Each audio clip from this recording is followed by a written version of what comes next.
obedezca a Dios y deje en sus manos las consecuencias. Las batallas las libramos sobre nuestra rodilla. Segamos lo que sembramos y más de lo que sembramos. Al estar de rodillas somos más altos y más fuertes. Dios moverá cielo y tierra para mostrarnos su voluntad. Su amigo le dice que es cristiano. Y usted pregunta, pues cuéntame. Pues mira, sentí algo especial, hice profesión de fe y me hice miembro de la iglesia, por lo que soy creyente. Y usted vigila su conducta, no para criticarle, y observa que no hay ni la menor indicación de cambio. Cuenta chistes sucios, tiene la misma conducta, sin mostrar ningún cambio. Y decimos, ¿dónde está el problema? Y también está el creyente que sabe que ha sido salvo sin duda, pero lucha con el pecado. Y si le preguntamos nos dice, lo confieso, pido a Dios que me perdone y además lo hago con toda sinceridad. No obstante, vuelvo a caer en lo mismo. Regreso con el Señor, vuelvo a confesarlo, pero poco después veo que vuelvo a caer. Cada ocasión soy sincero y no puedo explicarlo, ya que dice la Biblia, si confesamos nuestros pecados, Él es fiel y justo para perdonar nuestros pecados y limpiarnos de toda maldad. Así que, ¿por qué no logro tener victoria? Muy buena pregunta. ¿Qué hay de malo con que alguien diga, soy creyente, declaro que Cristo es mi Salvador y no hay cambio en mi vida? ¿Qué problema hay en la vida de un creyente que sigue confesando lo mismo una y otra y otra y otra vez? Y le diré que es muy sincero, que no dudo de su sinceridad, pero tiene un problema. Pues, ¿acaso la Biblia no dice que si alguno está en Cristo, o sea, que está en Cristo en él, nueva criatura es, las cosas viejas pasaron, y aquí todas son hechas nuevas? Así que, ¿cómo explico que cuando la Biblia dice que fuimos creados en Cristo Jesús por buenas obras, es que quiere usarnos, que tengamos una vida cristiana, que del tema del nuevo nacimiento? Si alguien nació de nuevo, es que algo sucedió. Debe haber un cambio en esa vida. Y aquí hay alguien que pasó al frente o es miembro de una iglesia, o aprendió el catecismo, o cualquier cosa que haga la gente, pero no hay ningún cambio. ¿Qué ha ocurrido? ¿Cuál es el problema? Quizás usted sea uno de los que dicen, sí, sabe, eso de confesar, ser muy sincero y todo ese asunto es mi problema. ¿Qué diremos? Le invito a que busquemos Lucas 24, y quisiera que hablemos acerca de esto, el llamado de Dios al arrepentimiento genuino. Nos dice, comenzando desde el versículo 45 del capítulo 24, entonces les abrió el entendimiento para que comprendiesen las Escrituras, y les dijo, así está escrito y así fue necesario que el Cristo padeciese y resucitase de los muertos al tercer día, y que se predicase en su nombre el arrepentimiento y el perdón de pecados en todas las naciones, comenzando desde Jerusalén. Y vosotros sois testigos de estas cosas. He aquí, yo enviaré la promesa de mi Padre sobre vosotros, pero quedaos vosotros en la ciudad de Jerusalén hasta que seáis investidos de poder desde lo alto. Pero notemos lo siguiente. Dijo, y que se predicase en su nombre el arrepentimiento y el perdón de pecados en todas las naciones, comenzando desde Jerusalén. Notemos dos cosas, que el llamamiento al arrepentimiento es en sí llamamiento a la salvación, parte del arrepentimiento, es lo que aquí se refiere. Probablemente se explica más gráficamente y en breve lo veremos en la vida del hijo pródigo. Por ejemplo, al pensar en lo que Pablo dice acerca del arrepentimiento, muy claramente en el capítulo 2 de Romanos, al dirigirse a los judíos, declaró lo siguiente, en el capítulo 2 diciendo, «O menospreciáis las riquezas de su benignidad, paciencia y longanimidad, ignorando que su benignidad te guía al arrepentimiento». Es decir, una de las razones, una de las razones por la que parece que Dios es bueno con impíos y profanos es que está empeñado en captar su atención para guiarlos ¿a qué? Al arrepentimiento. Sinónimo de salvación al decir, no he venido a llamar justos, sino a pecadores al arrepentimiento. Los llama ¿a qué? A la salvación. Y por ejemplo, dice que uno de los propósitos o razones por la que Dios es bueno tan bueno que a veces decimos, ¿cómo puede ser bueno con aquel? Pues mire cómo vive. ¿Acaso es porque Dios hace lo que dice que de esa manera lo guía al arrepentimiento? Luego, por ejemplo, en 2 de Pedro, capítulo 3, un pasaje muy conocido por muchos, notemos que dice el versículo 9, el Señor no retarda su promesa según algunos la tienen por tardanza, sino que es paciente para con nosotros, no queriendo que ninguno perezca, sino que todos procedan al arrepentimiento. ¿Qué es arrepentimiento genuino? En la pantalla está la definición, así que veámosla para que la escriba, porque es el verdadero arrepentimiento genuino, gran pesar por el pecado y también el compromiso de abandonarlo y andar en obediencia a Dios. No basta experimentar pesar, ni dolor, ni remordimiento por lo que hayamos cometido y demás, sino que hagamos el compromiso de abandonarlo todo. Prestemos atención, ya que el problema de muchos y del que no se han dado cuenta que lo tienen es, por ejemplo, que alguno diga, ¿sabe? Yo he pecado contra Dios y le he pedido que me perdone, estoy avergonzado. Escúcheme bien. Si nos avergonzamos de nuestros pecados, puede ser porque alguien nos descubrió. Otra razón es porque nos sentimos abatidos por ellos. Lo lamentamos mucho. O que alguien nos desenmascaró y nos sentimos muy humillados. Esto es lo que quiero que entienda. Pudiera ser que lloremos, gimamos, nos avergoncemos o desconcertemos, temamos ser descubiertos o más. Eso no es arrepentirse. Debe ser dolor sincero ante Dios por el pecado y el compromiso de abandonarlo y dejarlo para siempre. Uno de los engaños es el siguiente. Como nos alteramos, nos avergüenza lo que hemos hecho y nos acercamos a Dios diciendo, Señor, no debí haberlo hecho, lo lamento mucho, me siento mal, perdóname. ¿Nos arrepentimos? No. Quizá lo lamentemos, pero ¿a qué se debe esa tristeza? ¿A que pecamos en contra del Dios Santo? Vivimos en un tiempo en el que Dios no es reverenciado, ni siquiera respetado, mucho menos considerado santo. Dios es santo y debido a eso no tolera el pecado. Mire, el Dios santo no pasa por alto el pecado. Y alguien dice, mi Dios es tal y tal. Si su Dios no es el de este libro, entonces practica la idolatría, pues cree en un Dios que no existe y que solo ha sido ideado por el hombre. Los hombres se postran y adoran cualquier cosa, puede ser hecha a mano o ser una persona o lo que sea, pero hay un solo Dios, su nombre es Jehová y es Jesucristo, es el Dios verdadero. Por tanto, lo que él llama pecado es pecado. ¿Por qué no quiere que pequemos? Porque nos ama. Y porque a cada uno nos ama incondicionalmente. Por su amor incondicional no implica que ignore mi pecado deliberado contra él. Hay personas que se contrarían por su pecado y se acercan a Dios, lloran, gimen y hacen gran lamento, pero no se han arrepentido. El arrepentimiento no solo es el dolor piadoso, sino el arrepentimiento genuino, que es cambio. Por ejemplo, en el hebreo de la Biblia, arrepentimiento quiere decir cambio. Eso significa esta palabra. Y por ejemplo, tomemos un pasaje conocido. Segundo Crónicas 7:14, tocante a Israel o cualquier otra nación, dice, si se humillare mi pueblo, sobre el cual mi nombre es invocado, y oraren y se convirtieren de sus malos caminos, entonces yo iré desde los cielos y sanaré su tierra. No solo si se humillaren y oraren, si se humillaren y oraren y se convirtieren de sus malos caminos. Vivimos en una sociedad, en esta era de la iglesia, en que toleramos.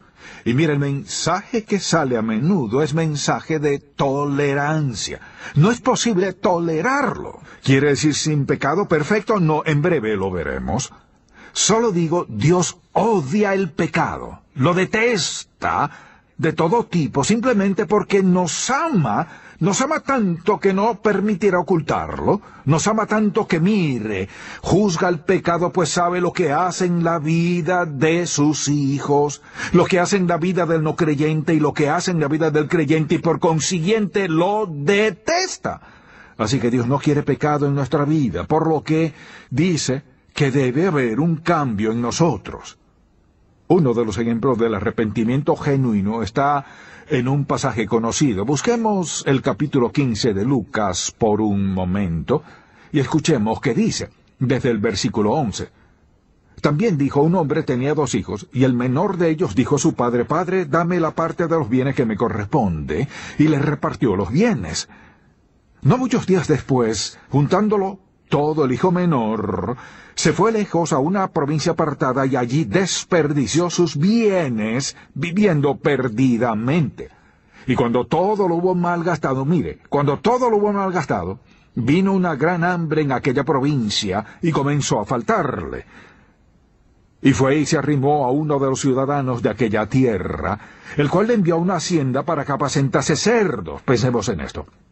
El Señor principió diciendo que ese joven judío descendió tanto que ahora cuida cerdos. Que era lo peor, es decir, lo que más bajo podía hacer, cuidar cerdos en una posilga, teniendo que batallar con esos cerdos para poder comer. Mire, todo lo malgastó. Vino una gran hambre en aquella provincia y comenzó a faltarle. Se arrimó a un hombre que le envió a cuidar cerdos y deseaba llenar su vientre de las algarrobas que comían los cerdos. Pero nadie le daba. ¿Dónde estaba? En el peldaño más bajo. Es decir, estaba viviendo en pecado, lo perdió todo y súbitamente Dios captó su atención. Notemos que aquí hay un cuadro de arrepentimiento genuino, y si los dos no están presentes, el cuadro está incompleto. Nos dice el versículo 17, y volviendo en sí, en verdad se puso a pensar en su realidad. Dijo: ¿cuántos jornaleros en casa de mi padre tienen abundancia de pan, y aquí yo perezco de hambre? Escuche esto. Me levantaré, e iré a mi padre, y le diré: Padre, he pecado contra el cielo y contra ti. Ya no soy digno de ser llamado tu hijo. Hazme como a uno de tus jornaleros. Todo eso está muy bien. ¿Y qué tenemos? A un joven cansado de sentirse hastiado. Perdió todo, despilfarró todo, llegó a lo más bajo. Estaba desalentado, abatido, apenado, triste por lo que hizo, por haber desperdiciado su vida. Y preguntamos: ¿cómo cambió? Dijo: me levantaré e iré a mi padre. Preste atención. Si ese joven solo hubiera quedado en la posilga, dando algarrobas a unos cerdos, al nivel más bajo, habiendo perdido todos sus recursos, si solo hubiera hecho eso, seguiría en la posilga. ¿Cómo sé que habló en serio? Por lo que vemos en el versículo 20. Y levantándose, vino a su padre, y cuando él estaba lejos, lo vio a su padre, y fue movido a misericordia, y corrió y se echó sobre su cuello y lo besó. Y el hijo le dijo: Padre, he pecado contra el cielo y contra ti, y ya no soy digno de ser llamado tu hijo. Pero el padre le dijo a sus siervos: sacad el mejor vestido y vestidle, y poner un anillo en su mano y calzado en sus pies, y hagamos gran fiesta. Mi hijo regresó. ¿Cómo sé que se arrepintió genuinamente de haber vivido en pecado y malgastar todo? Porque no solo llegó a esa conclusión, pues dijo: voy a hacer esto, y lo hizo.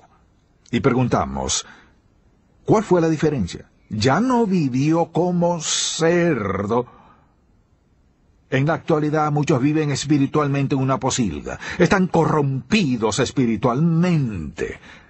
Su naturaleza es perversa. Viven en pecado, desobedeciendo a Dios. Se alejan de Él más y más.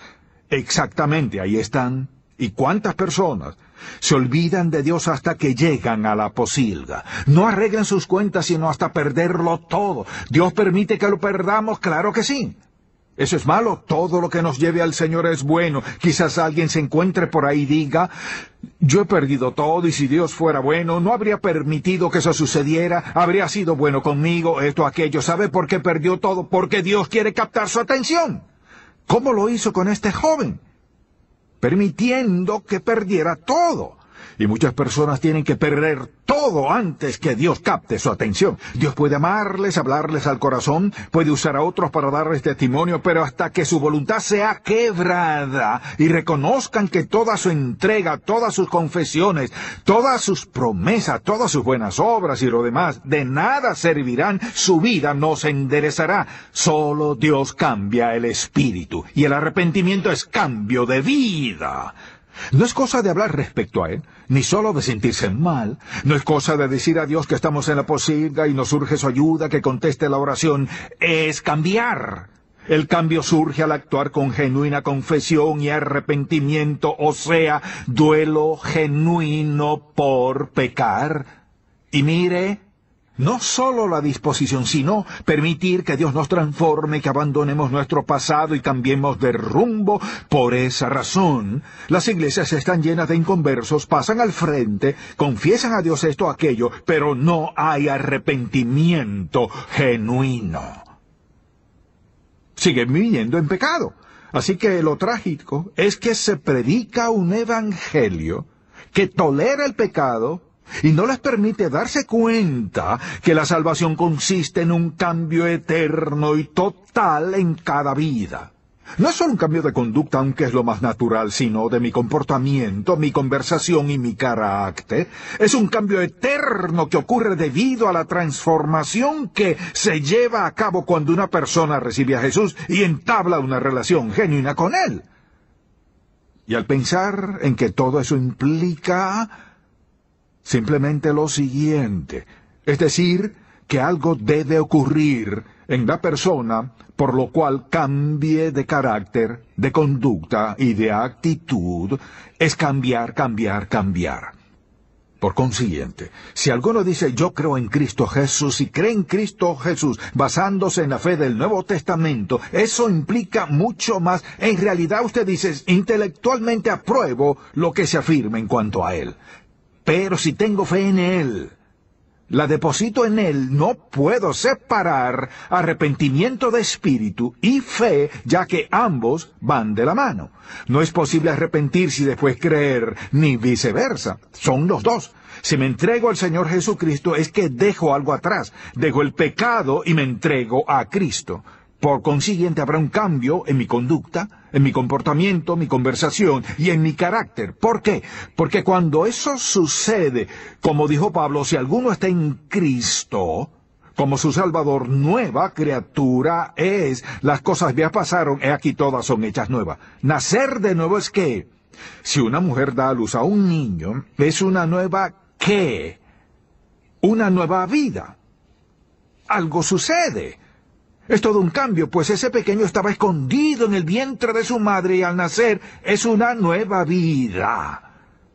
Creer en Cristo con espíritu de arrepentimiento genuino y confiar en Él como Salvador es cambiar de la vida antigua a la nueva, volver a empezar.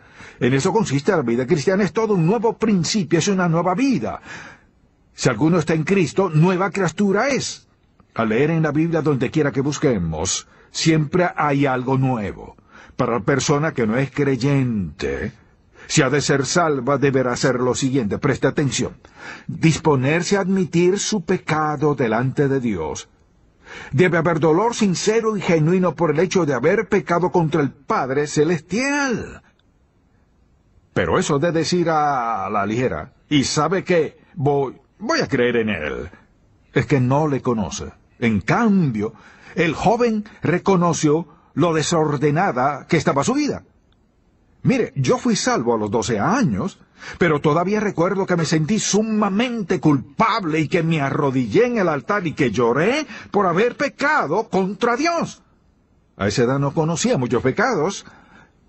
Y hoy pienso en aquellos que practican todo tipo de perversidad y dicen, voy a hacerme miembro de la iglesia. Debo decirles, pueden asistir a la iglesia, ser miembro de cualquier denominación, morir e irse al infierno. Pues no es cosa de ser miembro de una iglesia, pero fui bautizado, rociado, confirmado, de nada le sirve. Enseño en la escuela dominical, canto en el coro y es más, hasta he predicado algunas veces. Nada de eso le servirá y dirá, un momento, ¿quiere decir que si he estado dispuesto a pararme a predicar, a enseñar y ayudar a la gente a entender la verdad, no iré al cielo? Rotundamente no. Pues escuche lo que dijo Jesús.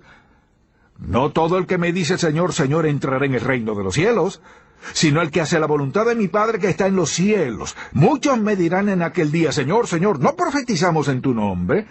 Y en tu nombre echamos fuera demonios, en tu nombre hicimos muchos milagros. Y él que contestará en el día del juicio. Y entonces les declararé, nunca os conocí, apartaos de mí, hacedores de maldad. Es decir, alguien puede predicar toda la vida, y si no ha sido salvo por la gracia de Dios, ¿sabe qué? Cuando muera no irá al cielo. Escuche, la salvación nada tiene que ver con buenas obras, no limpian su vida. El arrepentimiento no es limpiar mi pasado, es reconocerlo como malvado, como pecado en contra de Dios, admitiendo mi impotencia y volviéndome a Él, pidiendo misericordia, confiando que ha dicho que si me acerco a Él, me perdonará, me limpiará y transformará. Es lo que hacen nosotros. Pero alguien dice, ¿no debemos limpiarnos para ser salvos? No, no es posible. Si pudiéramos limpiarnos, no habría cruz. Estaríamos perdidos, separados de Dios, de la gracia y del favor del Espíritu Santo, para comprender que necesitamos ser salvos.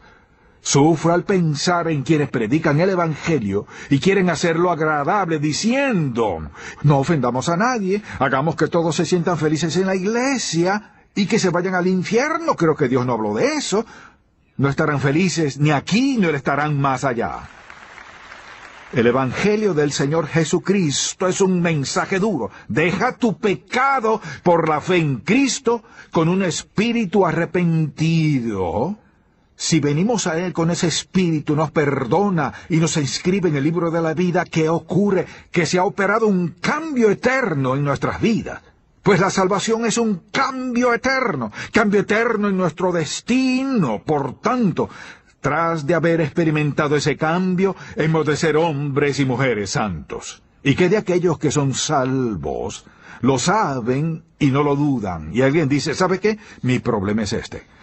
En mi vida hay algunas cosas, posiblemente 2 o 3 las que sean, y he pedido a Dios su perdón y lo ha hecho, y ¿sabe qué? Sigo haciéndolo. Es probable que digamos o que en un momento hayamos tenido que decir, Dios mío, te ruego que me creas, pues soy tan sincero como puedo, perdóname.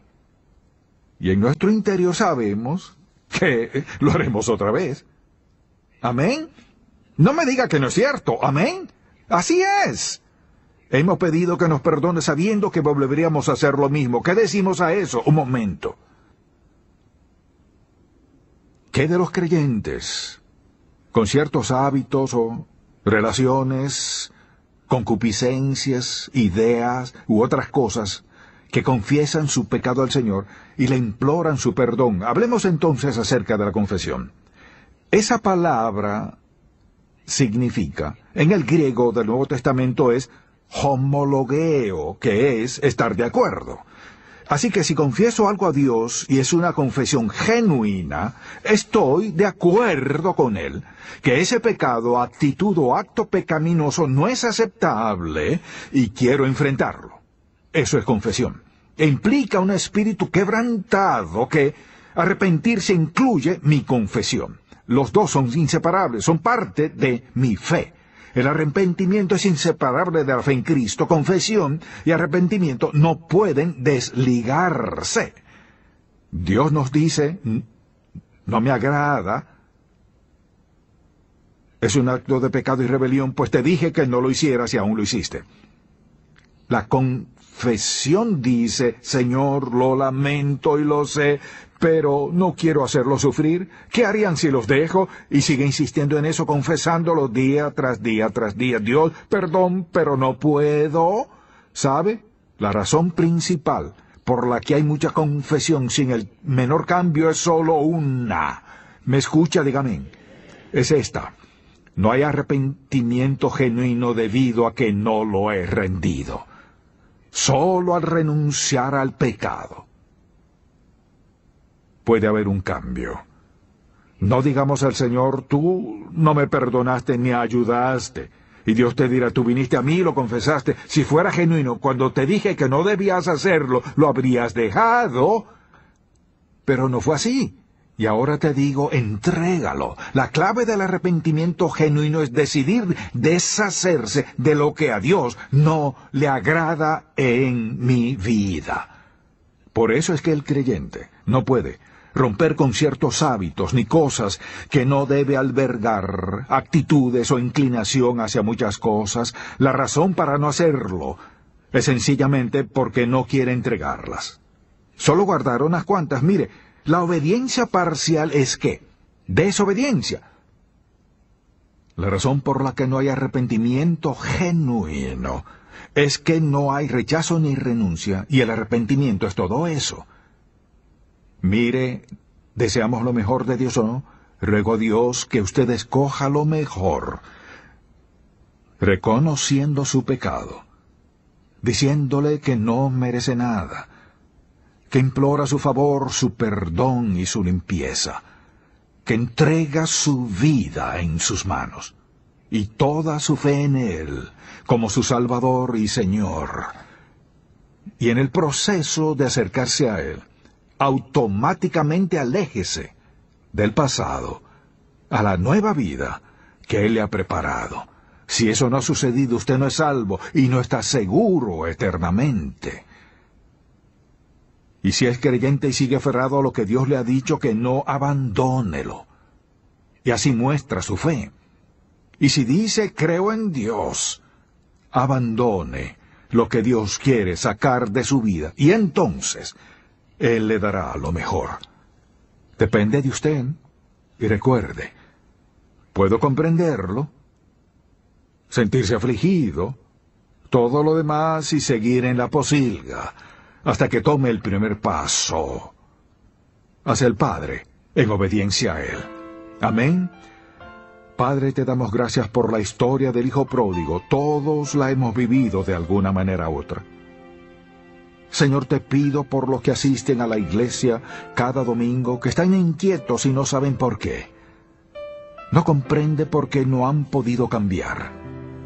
Que puedan descubrirlo por un acto sencillo, preciso, sincero, firme, de confesión en espíritu de arrepentimiento por su pecado y el compromiso de alejarse por el poder del Espíritu Santo y seguirte obedientemente.